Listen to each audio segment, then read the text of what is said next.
राहुरी विधानसभा पोटनिवडणुकीसाठी आज मतदान सुरू आहे आणि अपक्ष उमेदवार रावसाहेब खेवरे यांनी सहकुटुंब मतदानाचा हक्क बजावला।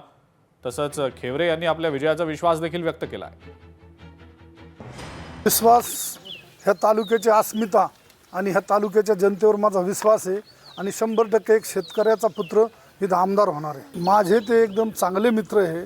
100% ते जे काय करतील ते माझ्या भल्यासाठीच करतील। जी काय त्यांची अडचण असू शकते आपण समजून घेऊ ना, परंतु आम्ही दोघं जवळचे मित्र असल्यामुळं आणि मैत्री आमची अशी आहे की विधानसभेला मी त्यांच्या खांद्याला खांदा लावून काम केलं। 2014ला माझी उमेदवारी मी डॉक्टर उषाताई तनपुरेंना दिली। कारखान्याला त्यांचं काम केलं, मार्केट कमिटीला त्यांचं काम केलं। 4-5 निवडणुका मी सातत्याने त्यांच्यासाठी लढलो, जीवाचं रान केलं। आमदार रोहित पवार यांना मोठा दिलासा मिळालेला आहे। कथित सहकारी बँक घोटाळ्यातनं त्यांची निर्दोष मुक्तता झालेली आहे आणि त्यामुळे ईडीच्या आरोपांना अखेर फुल स्टॉप लागलाय। महाराष्ट्र राज्य सहकारी बँक घोटाळ्याशी संबंधित आर्थिक व्यवहार प्रकरणातलं शरद पवारांच्या राष्ट्रवादी काँग्रेस पक्षाचे आमदार रोहित पवारांची विशेष सत्र न्यायालयानं निर्दोष मुक्तता केलेली आहे। त्यामुळे या चर्चेत असलेल्या प्रकरणाला आता पूर्णविराम मिळालाय।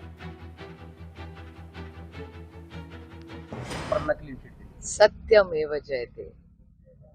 सत्य परेशान हो सकता है, पराजित नहीं।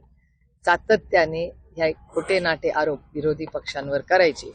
मग दोन ऑप्शन, इधर त्रास द्यायचा, जेलमध्ये टाकायचं, नाही तर वॉशिंग मशीन आहेच।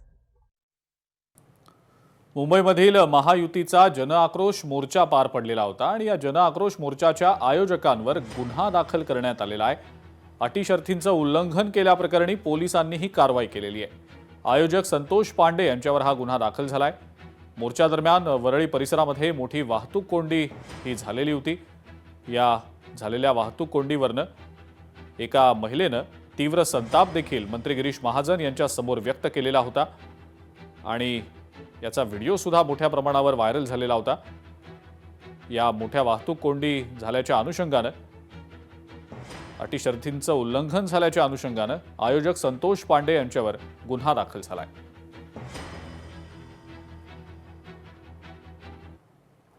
सरकारी कर्मचारी संपाचा आजचा तिसरा दिवस आहे। जुन्या पेन्शनच्याच मागणीसाठी कोल्हापुरात सरकारी कर्मचारी आक्रमकच आहेत। येत्या 2 दिवसात मागण्या मान्य न केल्यास अत्यावश्यक सेवा सुद्धा बंद करू असा थेट इशारा शासकीय कर्मचारी संघटनेनं दिलेला आहे।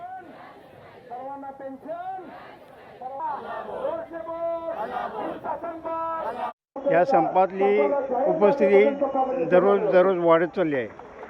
शासनाने परवा दिवशी चर्चा करायची म्हणून बोलवलं, पण चर्चा झाली नाही आणि म्हणून शासनाने जर या 2 दिवसामध्ये अंतिमतः सकारात्मक निर्णय नाही घेतला तर आज आम्ही जी अत्यावश्यक सेवेतील कामं करतोय, जनगणनेची कामं आहेत, विद्यार्थ्यांच्या परीक्षा आहेत, विधान परिषदेच्या शिक्षक आणि पदवीधर मतदारसंघाच्या संदर्भातली कामं आहेत, ही सर्व कामं थांबवली जातील। कुठलीही कामं आम्ही करणार नाही। लोकशाही मराठी ऐका, पहा, जागरूक रहा।